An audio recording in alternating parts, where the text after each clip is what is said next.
पहले गाना आया नुसरत फतेह अली खान साहब का, न बजिया बैद क्या जाने मुझे दिल की बीमारी है, मुझे दिल की बीमारी है, मुझे दिल की बीमारी है।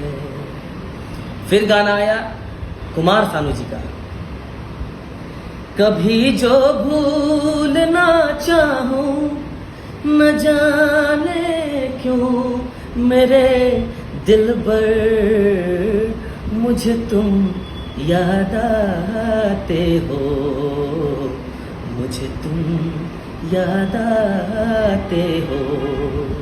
फिर मैंने भोजपुरी में गाया,